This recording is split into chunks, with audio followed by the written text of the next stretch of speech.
Hello बच्चों, हम पढ़ रहे थे प्रत्यावर्ती धारा चैप्टर, जिसमें हमने पिछले लेक्चर में पढ़ा था एलसीआर जो परपथ होते हैं ये होते क्या हैं। इस वीडियो में पढ़ने वाले हैं एलसीआर परपथ का संयोजन, यानी जो एलसीआर जो परपथ है, जो एलसीआर सर्किट है, इनको आपस में किस तरह से जोड़ा जा सकता है उसके बारे में। जिसमें से एल जो हमारा होता था, ये हमारा होता था प्रेरक या प्रेरकत्व। जो प्रेरक या प्रेरकत्व है इसका साइन कुछ इस तरह बनता है, इसे कहते हैं एल। और प्रतिरोध हमारा ऐसा बनता है जिसे हम आर कहते हैं। और जो संधारित्र होता है वो कुछ ऐसा बनता है सी, जिसे सी कहते हैं। ये आप जानते होंगे। अब एक चीज़ और, जो पिछले लेक्चर में हम पढ़ चुके हैं उन्हीं की मदद से हम जो एलसीआर परपथ है उनका कॉम्बिनेशन समझने वाले हैं, जिसमें हम फाइंड करेंगे जो हमारा परपथ होता है उसका प्रतिबाधा क्या होती है और उसका कलांतर क्या होता है। जो बेसिकली कलांतर होता है उसको हम फाई से डिनोट करते हैं। फाई इज कॉल्ड कलांतर। तो देखते हैं।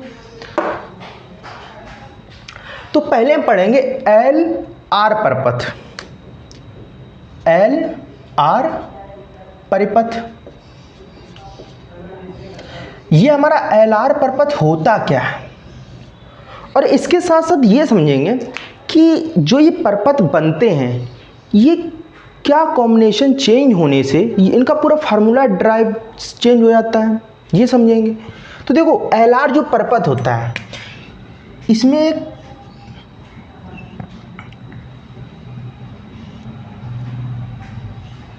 इसका जो संयोजन होता है बेसिकली श्रेणी क्रम में होता है। हमारा एलआर परपथ का संयोजन श्रेणी क्रम में होता है। ये हमारा श्रेणी क्रम हो गया, ये हमारा एल हो गया, ये हमारा आर हो गया। अब देखो, जो मैंने एक चीज बताई थी आपको, अगर धारा और वोल्टेज हमारा सिर्फ एक दिशा में हो, धारा ये है बेस में और वोल्टेज भी बेस में हो, तो उसे हम कहते हैं आर प्रतिरोध। तो वोल्टेज हमारा बेस में होता है आर प्रतिरोध में, जिसे हम वी आर कह देते हैं। वोल्टेज किसका? प्रतिरोध का वोल्टेज वी आर। और जो परपेंडिकुलर में होता है positive X axis, sorry positive Y axis में, और इसके बीच में एंगल कितना होता है? फाई कितना होता है? Pi by two. Pi by two को बेसिकली 90 डिग्री कहते हैं। और ये हमारा हो जाता है वी एल, प्रेरक का वोल्टेज, प्रेरक का विभवांतर। अब इसका नेट निकालने के लिए यहां से हम नेट की लाइन खींच देते हैं। ये हो जाता है हमारा वी नेट, या इसे कह सकते हो वी परिणामी, वी नेट। अब देखो, वी नेट फाइंड करने के लिए एक फार्मूला होता है जो हम जनरली हर चीज में यूज करते हैं। जिसका भी परिणामी हमें फाइंड करना होता है तो हम सिर्फ एक फार्मूला का यूज करते हैं। चाहे वो आप वन डायमेंशन मोशन 11 चैप्टर में चले जाओ तो उसका एक फार्मूला होता है। वो फार्मूला होता है, क्या लिखेंगे? विभवांतर का परिणामी। विभवांतर का परिणामी आपको फाइंड करना है। तो देखो, कोई भी परिणामी अगर फाइंड करना आपको, तो इसका सिर्फ एक फार्मूला होता है, वो होता है वी विभवांतर equals under root of v1 square plus v2 square plus 2v1 v2 cos theta, cos theta. और इधर कॉस थीटा की जगह क्या है? फाई। v1 v2 की जगह क्या है? v1 की जगह vl है तो इधर vl लिख देंगे, और v2 जगह क्या है? vr, vl और vr। बस इतना चेंज है, बाकी सेम फार्मूला है। अब इसमें वैल्यू रखेंगे तो देखो वैल्यू कैसे रखेंगे? vl और vr तो हमारा सेम दिया है, v equals under root of vl का होल ऑफ स्क्वायर प्लस, या फिर ऐसा कर लो, हम VL और वी आर को क्या लिख सकते हैं, तो जो v अपॉन, देखो v अपॉन आई बराबर हमारा होता था VL के लिए, किसके लिए, VL के लिए, यानी प्रेरक के लिए हमारा क्या होता था, v अपॉन आई बराबर होता था XL, ठीक है। और XL को हम क्या लिख देते थे, ओमेगा L, XL बराबर हमारा क्या होता था, ओमेगा L। तो देखो इसकी जगह हम VL की जगह भी क्या लिख सकते हैं, VL इक्वल्स IXL लिख सकते हैं। तो इसकी जगह हम IXL पुट करेंगे, IXL का होल ऑफ स्क्वायर प्लस, और V बराबर क्या होता था, V बराबर IR होता था प्रतिरोध के लिए, V बराबर IR प्रतिरोध के लिए होता था। ये जो चीज़ें हैं इनका हम तीन जितनी इंप्रूवमेंट्स हैं उनमें यूज़ करने वाले हैं। तो IR इसकी जगह लिख देंगे और IR का whole of square plus 2V1V2 sorry VL VR, इसको हम ऐसे ही लिखा रहने देंगे अभी, क्योंकि जो हम cos फाई की वैल्यू रखेंगे तो ये पूरा जीरो होने वाला है। तो cos 90 डिग्री, cos 90 की वैल्यू क्या होती है भाई, cos 90 की वैल्यू हमारी जीरो होती है, तो ये पूरा हमारा क्या हो गया, जीरो डिग्री, सॉरी जीरो हो गया, ये पूरा जीरो हो गया। तो V बराबर क्या आ गया, I हमारा कॉमन आ रहा है I स्क्वायर, और I स्क्वायर को अगर बाहर निकालेंगे रूट के तो I बचेगा, यहाँ लिख लेंगे XL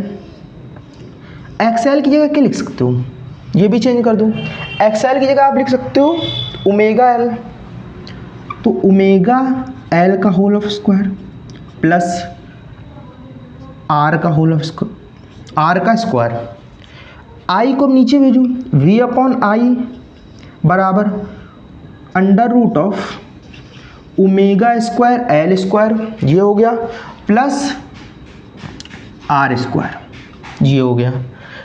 V अपॉन I को क्या लिख सकते हो भाई, Z हमारा होता है प्रतिबाधा, omega square L square R square, ये होता है प्रत्यावर्ती धारा की प्रतिबाधा। तो इसे क्या कहते हैं, प्रत्यावर्ती धारा की प्रतिबाधा।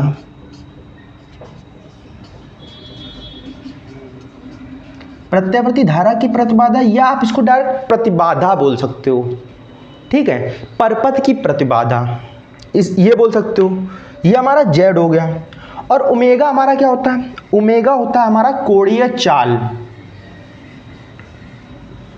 ओमेगा क्या होता है हमारा, ओमेगा होता है हमारा कोणीय चाल। L क्या होता है, प्रेरक या प्रेरकत्व,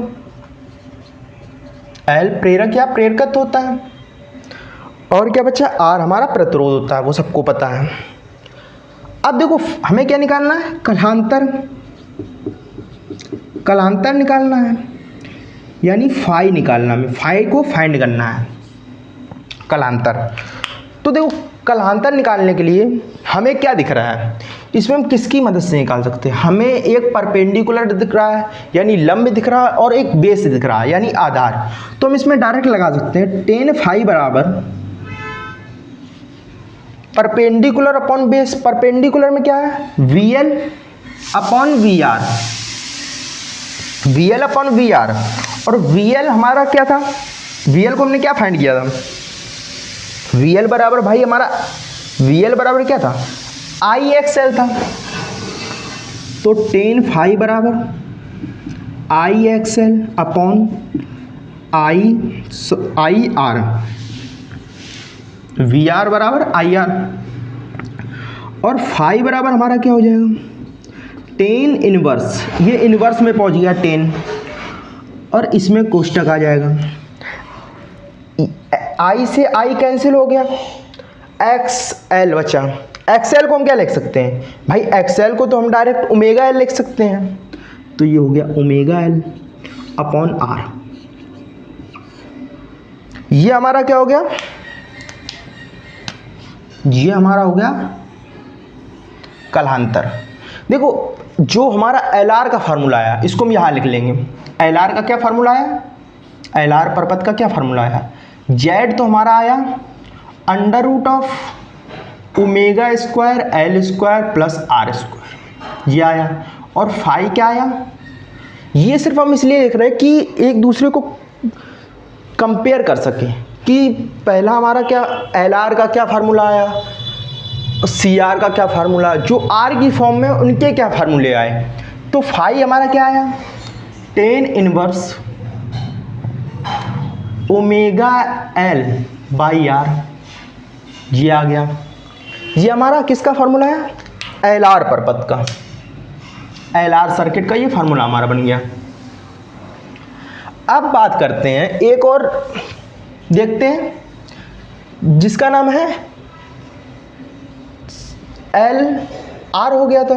अब कर लेते हैं सी आर परपथ, यानी आर के फॉर्म वाले फार्मूले कर लेते हैं। तो ये सी आर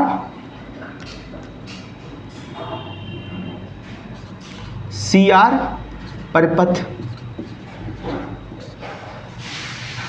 सी आर परपथ की बात कर लेते हैं। सी आर परपथ में क्या आएगा, तो देखो सी आर परपथ के लिए भी डायग्राम कुछ ऐसे ही बनाएंगे, बस उसमें क्या आ जाएगा, हमारा प्रेरक की जगह आ जाएगा संधारित्र, यानी सी और आर का कॉम्बिनेशन, सी और आर का श्रेणी क्रम में कॉम्बिनेशन हो गया। अब इसका डायग्राम भाई कैसे बनाएंगे,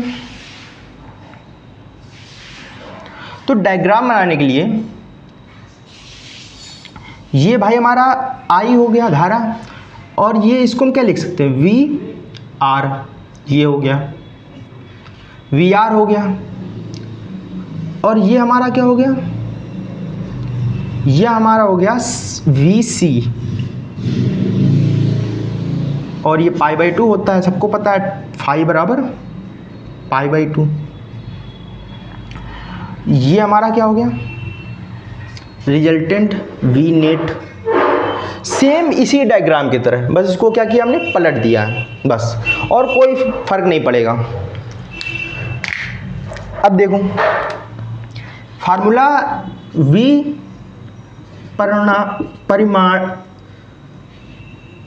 परिणामी का क्या लगाएंगे, वी परिणामी, यानी जो वी नेट है हमारा क्या निकलेगा, अंडर रूट V1 की जगह क्या लिखेंगे, इधर VL लिखा था, इधर क्या लिख देंगे, VC का whole of square plus VR का whole of square plus 2V1 V2, या इसको लिख लो direct VC VR cos pi by 2, cos pi by 2। ये तो भाई मेरा जीरो हो गया, क्यों जीरो हो गया, क्योंकि cos 90 डिग्री है और cos 90 की वैल्यू जीरो होती है, सबको पता है, अभी बताया था यहाँ पे।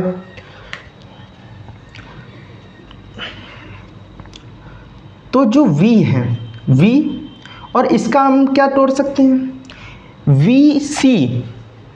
VC या V अपॉन आई बराबर क्या होता है, V अपॉन आई बराबर क्या होता है, जब संधारित्र हो तो उसके लिए होता है XC,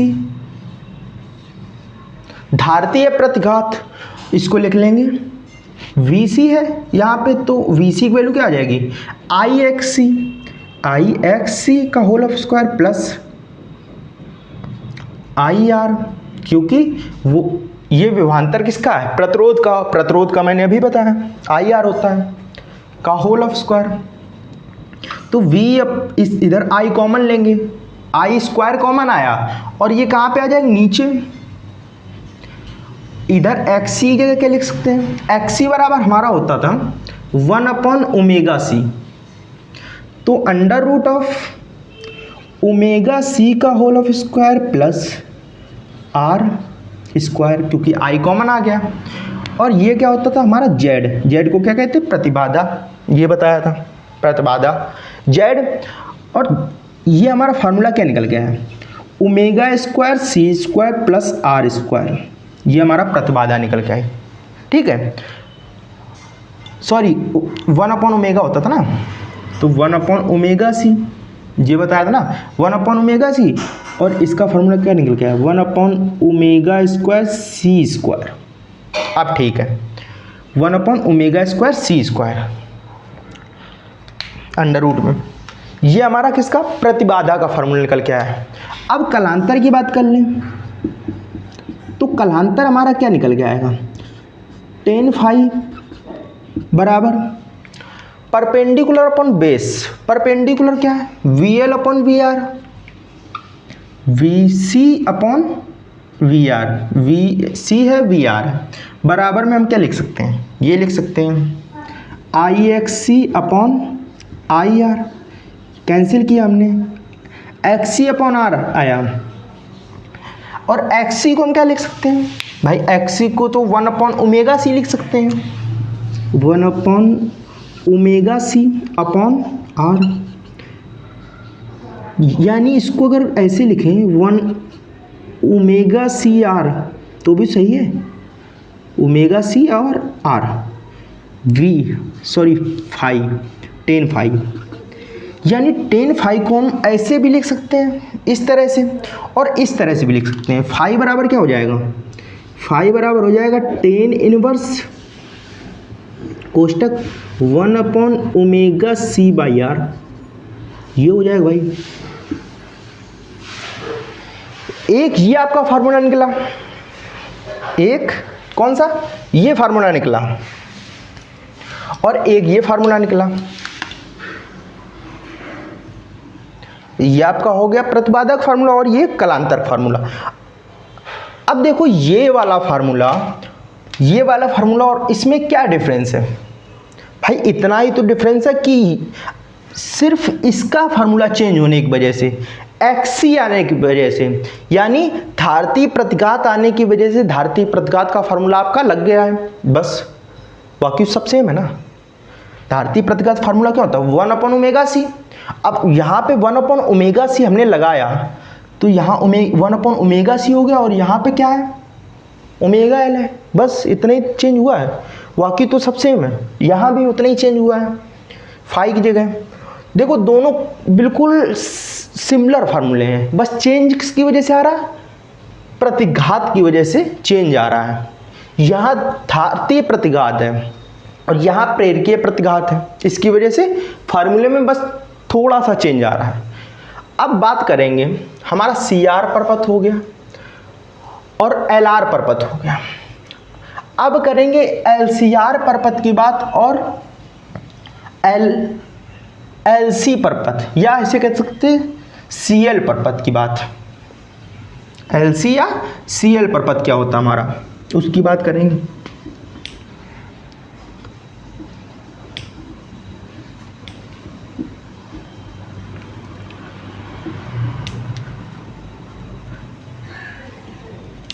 और इसके जो सवाल आते हैं, आप कहीं भी चले जाओ, किसी भी एग्ज़ाम में चले जाओ, इसके सवाल बहुत ही सरल आते हैं। बस आपको याद क्या रखना पड़ता है, इनकी वैल्यूज़। जैसे ये बोला है प्रतिबाधा,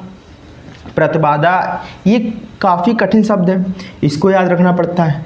जो इससे रिलेटेड फार्मूले होते हैं, इक्वेशंस होती हैं, उनको याद रखना पड़ता है। ये सारी चीज़ें अगर आपको याद हैं तो इसके जो सवाल हैं बहुत आसान होते हैं।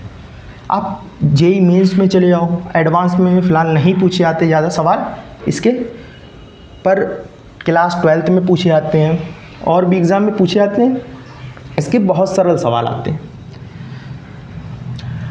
अब बात करेंगे LC परपथ की। हमारा L, R और CR परपथ हो चुका था, अब परपथ आएगा LC परपथ, जिसमें एक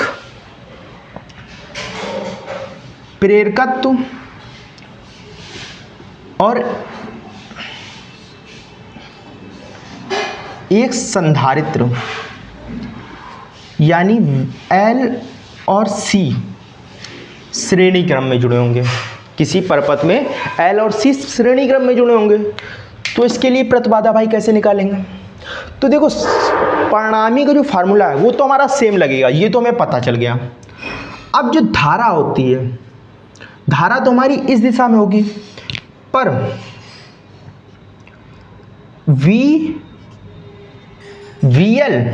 VL तो हमारा ये हो गया, और VR सॉरी VL और VC है ना, VC हमारा नीचे और VL ऊपर है, और इन दोनों के बीच एंगल कितना क्रिएट हो रहा है, फाई की वैल्यू क्या हो गई यहाँ पे, फाई की वैल्यू 180 हो गई, 180 डिग्री। यानी इसे लिख सकते हो आप पाई वैल्यू हो गई फाई की 180 डिग्री। तो यार ये बताओ कि इसमें ये जो है इसमें हमें क्या मिल रहा है, बेस भी मिल रहा है, ये बेस हो गया, जिसमें बेस हमें दिया नहीं गया है तो बेस की जगह हम ये रखेंगे, ठीक है। पर हमें V1 और V2 तो दिया है, ठीक है। तो देखो कैसे लिखेंगे, यहाँ पे तो ठीक है V1 दिया है, अगर LCR हो जाता तो यहाँ पे आपको R वाला भी V दे दिया जाता, तो उसको कैसे सॉल्व करेंगे वो आगे देखेंगे, पहले इसको देखो। मतलब V1 और V2 वैल्यू आपको ये दी है, यानी कह सकते हो V परिणामी क्या आ जाएगा, तो इसका सिंपल वही फार्मूला लगाएंगे, V equals under root of VL का whole of square plus VR नहीं है VC का whole of square plus 2V1 V2 cos phi, ये हो गया। और cos फाई की जगह आप डायरेक्ट पाई रख दो, क्या रख दोगे, पाई। अब पाई 180 डिग्री की वैल्यू देखो, जो यहाँ पे cos जीरो की वैल्यू क्या होती थी आपकी, cos जीरो की वैल्यू आपकी 1 होती थी, यहाँ पे आपको निकालना है तो -1 हो जाएगी। यानी 180 की वैल्यू cos 80 की वैल्यू क्या हो जाएगी, -1, नेगेटिव साइड है एक्स एक्सिस में, तो -1, ये तो हमें पता चल गया। और VL की जगह आप डायरेक्ट क्या रख सकते हो, VL की जगह आप डायरेक्ट रख सकते हो IXL का whole of square plus IXC का whole of square plus 2IXL, चलो इसको हटाओ, XL ये सब ना रखो, अब इसको फार्मूले में चेंज करते पहले, VL का whole of square plus VC का होल ऑफ स्क्वायर प्लस इसका देखो -1 होता है, तो -1 माइनस बाहर आ जाएगा, 2VL VC। अब देखो ये फार्मूला किसका बन रहा है, A square plus B square minus 2AB, ये फार्मूला बन रहा है आपका A माइनस B का whole of square, V equals under root VL minus VC का होल ऑफ स्क्वायर। अब एक चीज़ और, ये जो माइनस है, माइनस को इस तरह ना लिखकर आप इस तरह लिखो, डिफरेंस, यानी ये वाला माइनस का साइन ये दर्शाता है कि जो वैल्यू बड़ी है उसको आप माइनस कर दो।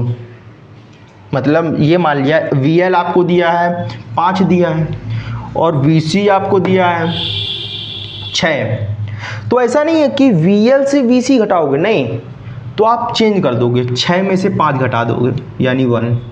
मतलब जो वैल्यू बड़ी है, अगर मान लिया VC बड़ा है और VL छोटा है तो VC को आप उधर रख दो, VL को इधर रख दो, सॉल्व करो। मतलब जो वैल्यू बड़ी है उसको आप पहले रख दोगे, ठीक है।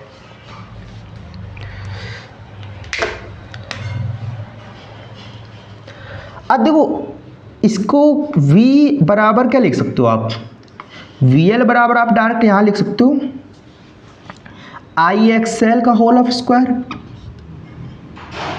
IXL माइनस IXC का होल ऑफ स्क्वायर, ये यहाँ पे हमने रखा, और I से कॉमन लेके I कॉमन लिया, और I कॉमन लेके हम इसको नीचे भेज देंगे तो ये हो जाएगा v अपॉन आई, और ये क्या है, होल ऑफ स्क्वायर है। और होल ऑफ स्क्वायर अगर यहाँ से खोल देंगे हम, whole of square under root के अंदर खोला जा सकता है, अगर इसको खोलेंगे तो ये बचेगा क्या, एक्सएल माइनस एक्सी। और एक्सएल को हम क्या लिख सकते हैं,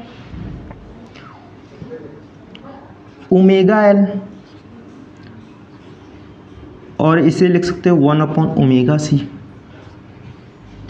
ये हो सकता है omega L 1 upon omega C, ये हो सकता है। और v अपॉन आई क्या होता था, हमारा z होता था, इसको हम z के बराबर कर सकते हैं, ये हो गया। अब अगर z 0 हो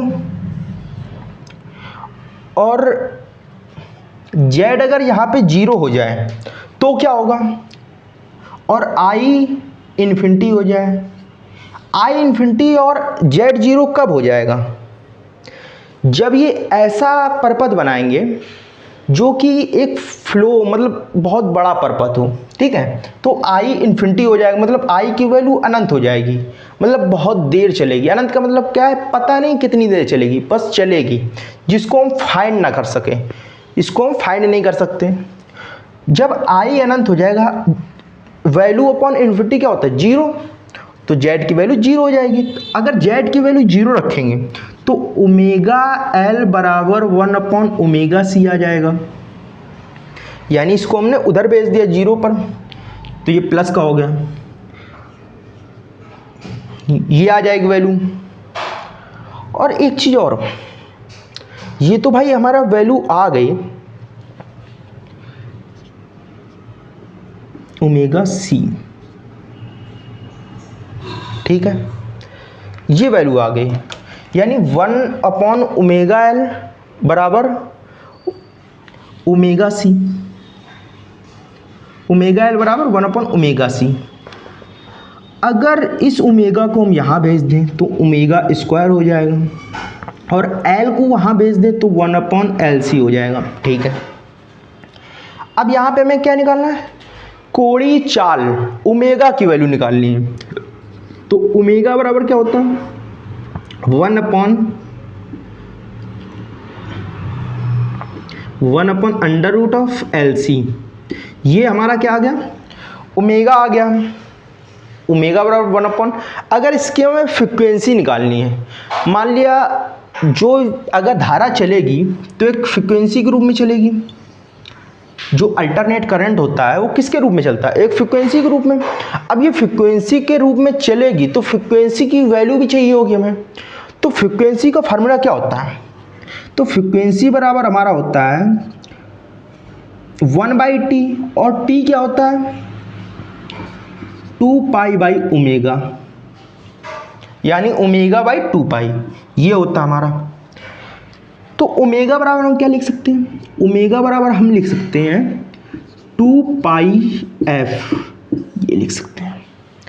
तो हम ओमेगा की जगह डायरेक्ट ये रखेंगे वैल्यू, ओमेगा की जगह क्या रखेंगे 2πf बराबर क्या हो जाएगा 1 upon under root of L C, ये हो गया। तो हमें क्या चाहिए, फ्रिक्वेंसी, कितनी आवृत्ति है, कितनी आवृत्ति है, तो 1 upon 2π under root of L C, 2π under root of L C, ये हमारा क्या निकला है, फ्रिक्वेंसी। यानी f जो हमारा है, f हमारा क्या हो गया, आवृत्ति, प्रत्यावर्ती धारा जो ये है इसकी कितनी आवृत्ति है, या कह सकते हो जो ये एल सी परपथ है, एल सी परपथ का कोणीय चाल कितनी है और इसकी आवृत्ति कितनी निकल रही है, 1 upon 2π under root of L C, ये। और एल हमारा क्या है, एल तो बताया भाई पिछले जो मैं पढ़ा चुका हूँ इसी वीडियो में, इसमें बताया था मैंने, एल हमारा प्रेरकत्व या प्रेरक है, और सी क्या है, सी हमारा संधारित्र की धारिता है, सी क्या हमारा धारिता है।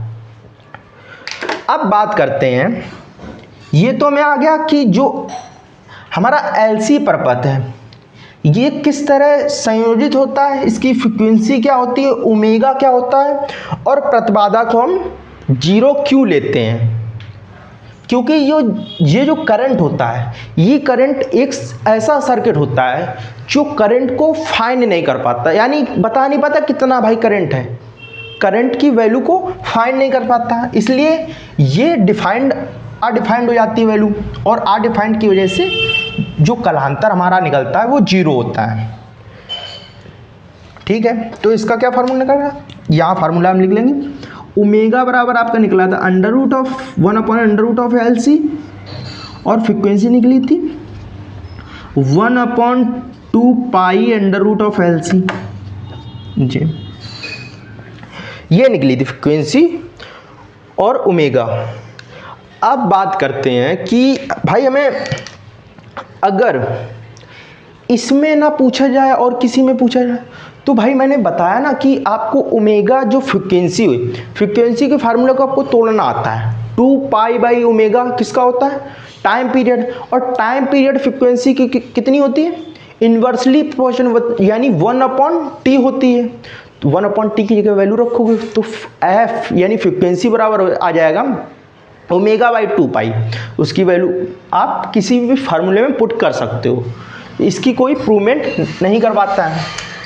तो अब बात करते हैं जो पेपर में डायरेक्ट पूछा जाता है, LCR परपथ, LCR परिपथ क्या होता है।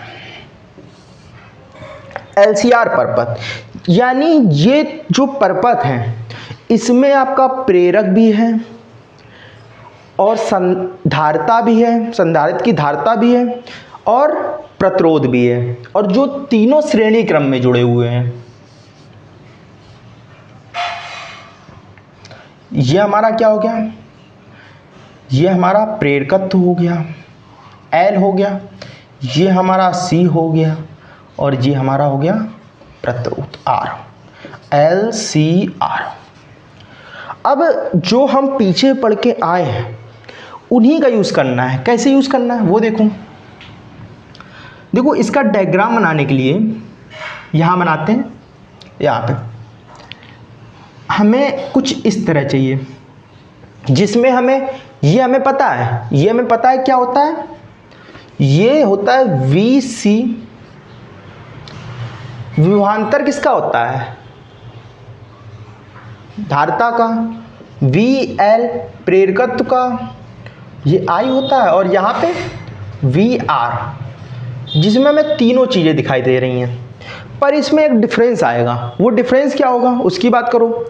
तो जो डिफरेंस आएगा वो डिफरेंस क्या होगा कि जो ये वैल्यू है, इस वैल्यू को हमने फाइंड कैसे किया था, ये और ये वैल्यू हमने निकाली थी, यानी इसका और इसका नेट तो हम निकाल चुके थे। कितना हुआ था नेट हमारा, इसका नेट और इसका नेट जो आया था हमारा √, या इसको ऐसे लिख सकते हो आप, डायरेक्ट लिखो, ये निकल के आया था ना, इसका √ डायरेक्ट खोल देंगे तो VL difference VC, VL difference VC, यानी इसको हम डायरेक्ट यहाँ पे ऐसे भी तो लिख सकते हैं, VL - VC, और इसमें कुछ ऐसा साइन लगा देंगे, ये लिख सकते हैं। क्यों, क्योंकि इसमें इसको या इसमें इसको घटाया जाता है। ये तो हमने पिछले लेक्चर में इसमें बताया था, ये जो प्रूवमेंट करवाई थी। अब बात करते हैं इस पूरे परपथ के साथ एंगल कितना क्रिएट हो रहा है, जो फाई। देखो फाई की वैल्यू इसके साथ भी 90 डिग्री, इसके साथ भी 90 डिग्री, इसलिए फाई की वैल्यू हम क्या लेंगे 90 डिग्री, π/2 वैल्यू लेंगे। और हमें क्या चाहिए, V नेट यानी V परिणामी चाहिए, यानी V नेट बराबर क्या हो जाएगा, V1² + V2² + V1V2 cos theta या फाई। तो देखो V1 तो हमें ये दिया है, V1 क्या दिया है, V1 हमारे लिए ये अभी है और V2 ये है। तो V1 की जगह क्या रखेंगे, V1 की जगह हम रखेंगे VL डिफरेंस VC का whole of square plus V2 की जगह क्या रखेंगे, VR प्लस, देखो cos π/2 की वैल्यू 0 होती है, ये हमें पता है, क्या होती है 0। तो इसकी वैल्यू अगर 0 है तो हम भाई इतनी चीज़ें क्यों लिखें, तो इधर लिख लो अब डायरेक्ट V1 V2 cos π/2 और इसकी वैल्यू क्या होती है 0। ये हर एक प्रूवमेंट में हमने लिखा है 0 होती है, ठीक है। तो V बराबर हम क्या लिख सकते हैं, V बराबर हम लिख सकते हैं जो VL होता है, VL को हम क्या लिख सकते हैं, ये लिख सकते हैं IXL डिफरेंस IXC का whole of square plus VR को क्या लिख सकते हैं IR का होल ऑफ स्क्वायर। ये अब इसमें से I हम कॉमन लेंगे, तो I अगर कॉमन आएगा और इधर से स्क्वायर वाला कॉमन आएगा और यहाँ से कौन सा, यहाँ पे भी स्क्वायर है, यहाँ से भी कॉमन आ जाएगा, तो ये I हो जाएगा। तो under root of I common आ गया, तो यहाँ क्या XL बचा, और XL की जगह हम क्या लिख सकते हैं भाई, XL की जगह हमने ओमेगा L लिख सकते हैं, omega L minus omega C का होल ऑफ स्क्वायर और प्लस R का होल ऑफ स्क्वायर, और ये क्या होता है Z अंडर रूट ऑफ, और ये होता है 1 upon omega C, omega L minus 1 upon omega C का whole of square plus R square. ये हमारी क्या आ गई प्रतिबाधा। और इसमें दूसरा क्या चाहिए, हम लोग हर बार ड्राइव करते हैं हमारा कलांतर।